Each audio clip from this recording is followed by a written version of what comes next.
আজকে একটা ভিন্ন ভিডিও নিয়ে আসলাম।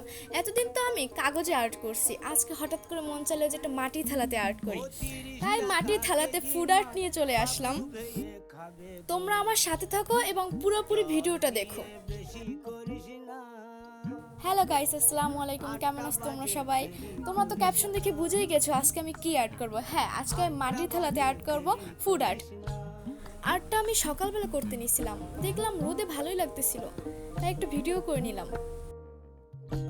মাটির থালাটা অনেকদিন ব্যবহার করা হয়নি, তাই আমি কিছু ফোঁটা পানি দিয়ে থালাটা মুছে নিলাম।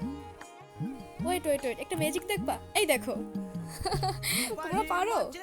আমার স্ট্যান্ডটা বাসায় নেই, যে কারণে আমার ফোন হাতে নিয়ে ভিডিও করতে হয়েছে, তাই আমি পুরোপুরি ভিডিওটা নিতে পারলাম না। কেবল মাছটা আর্ট করা হয়েছে। দেখো, হালকা রোদের জন্য কিন্তু ভালোই লাগতেছে।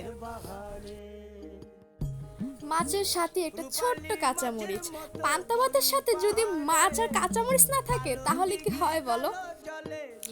এবার আমি লেবুটা আর্ট করব। আমি একটু বেশি গাঢ় করে ফেলছি, থাক সমস্যা নেই, তাও পরে আমি ঠিক করে নিয়েছি। এই দেখো, তোমরা যাই বলো না কেন, আমার মতে বাঙালি সব থেকে পছন্দের খাবার এটা। পান্তা ভাত, ইলিশ মাছ আর কাঁচামরিচ, লেবু, এগুলো যদি না থাকে তাহলে তো জমেই না।